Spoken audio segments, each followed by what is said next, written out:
Hello everybody, Shinjo here, and welcome back to my anime list, and I am here to look over the winter 2023 season and see what we got going for us. So I am recording this probably earlier than a lot of information has been revealed, so a lot of this is probably subject to change, but I wanted to get this recorded while I had the chance and see what we got. Alright, so up first I see Nagatoro Season 2, Vinland Saga Season 2. I've never finished either one of those two, and as well, isn't that one in the middle Demon Lord? That doesn't really narrow it down. I really don't care about any of these three because I haven't watched them. I might like them, but I just don't care enough. Bofuri Season 2. This one I'm actually really looking forward to. When's it supposed to start? January. Okay, I'm really hype about this. This is actually really good. I don't think it even cracked my top 10 in the year that it came out, but it was really enjoyable for what it's worth. Looks like we finally got something that's an original for once. What do we got here? Tomo-chan wa Onakao. I think I pronounced that right. Tomo, Aizawa, and Jun are the tightest bros you'd ever see. They roughhouse and spar, but through thick and thin, they've got each other's backs. Yet there's just one small problem. Tomo is in love with Jun. Since she was young, Tomboyish Momo is just another one of the guys. Due to his extreme muscle-brain nature, Jun doesn't notice any of her adventures, not even when she confesses. To add insult to injury, for the longest time, he didn't even realize she was a girl. It follows a comedic hijinks of Tomo and her friends, and she tried to catch Jun's eye to escape the infamous bro zone. Okay, that's interesting. It's either gonna go one of two ways. It's gonna be super cringy and I don't care enough about it, or it's actually gonna be really funny. I'll just have to watch it and see. Oh, is this the thing that I saw? No, I don't think it is. No. Spy Kyushushu. After a gruesome war wreaked havoc on the general populace, the governments of the world turned to a more elusive tactic. A war fought in the shadows. Lily, a beautiful girl with white locks, is a student in one of the many institutions that trains youth into becoming capable spies. Unfortunately, despite scoring well on the written exam, she only manages to barely pass her practicals. With no real-world skills to speak of, her hopes of graduating are dismal until she is offered an opportunity to join the mysterious Tomoshibi, and partake in an impossible mission. Excited to work along these elites, she enthusiastically accepts. She is struck dumb when she arrives at the place, and... okay. Interesting. I thought this was something different. I don't really care again. It's just like a lot of this is just okay, it's neat, I don't care enough. But this, oh, I've seen this. Kubo won't let me be invisible or something like that. Junta has a simple goal, to live a fulfilling youth.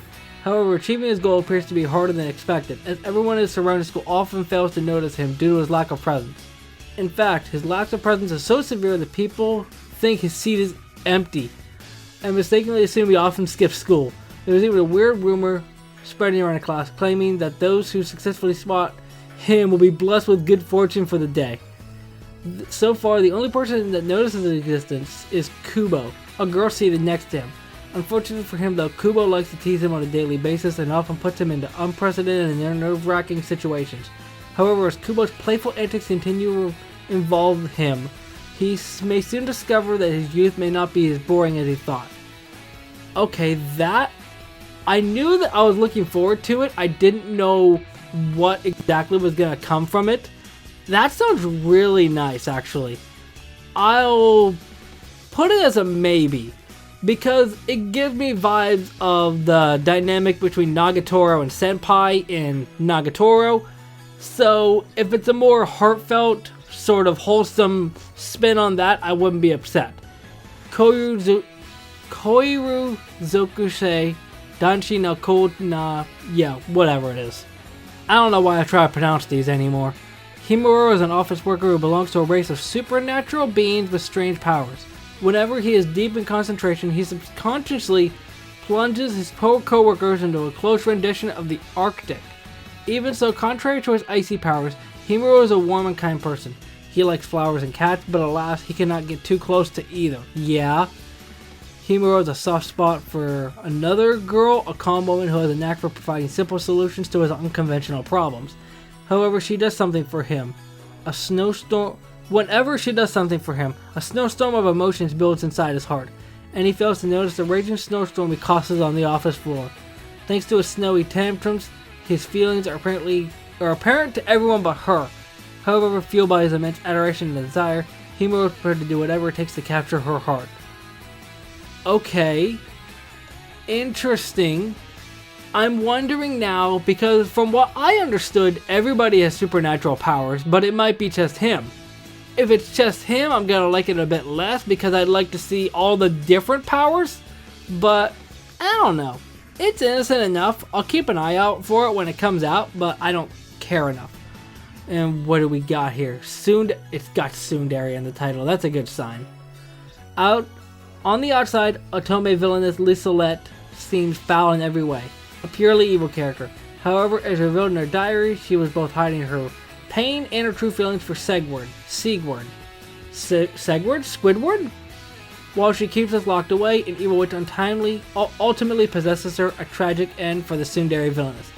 This is how the story always goes, an end coded into the game.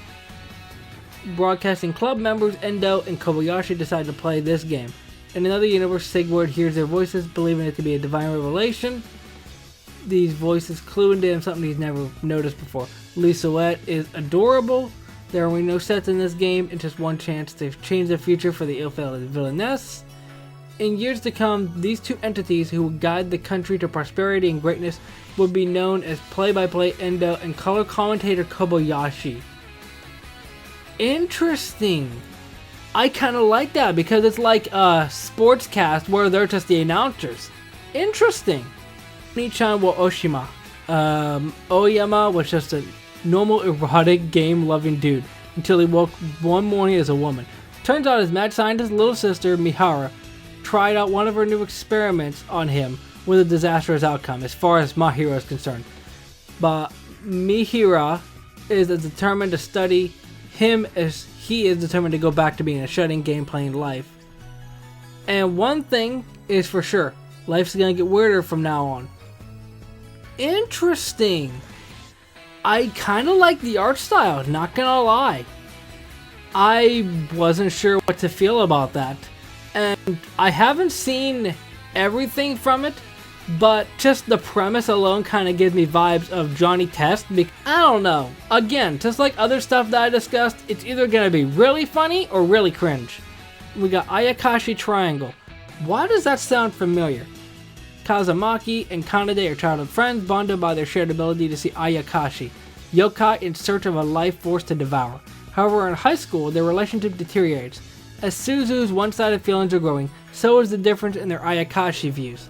Matsuri considers Ayakashi a threat to her friend, while Suzu is an Ayakashi medium, someone who exudes a significant amount of life force compared to the average human, and loves them all despite the risks. While the two stumble upon a white cat named Shirogane, they are unaware that it is a 400-year-old Ayakashi known as the King. He is hell-bent on gaining even more power by devouring Suzu, but as Matsuri swoops in to try and save her by stealing his powers, the Ayakashi uses a jutsu to turn him into a girl instead. Matsuri vows to protect Suzu to further harm, but he must learn to act like a girl until his grandfather, a famous wind exorcist, can undo the jutsu. Suzu must work on her romantic feelings for Matsuri now he is no longer a boy, but when Matsuri takes the king as a pet, the future of the two friends seems uncertain. Okay, I just don't care enough because I don't know if it's supposed to be played for laughs or just be serious, who knows? Oh yeah, this one, Kaiko Second Life. I'll just call it Second Life. Yeah, I literally saw a trailer about this last night. Just from what I've seen from it, it's really enjoyable. I didn't realize it was gonna be this soon. I guess that makes sense because the trailer was already out. But basically from what I got from it is there's this dude that basically gets fired from being a demon. And he gets taken in by this girl. I don't know if it says what her name is. His name is Daryl. She's just a village girl, doesn't have a name yet.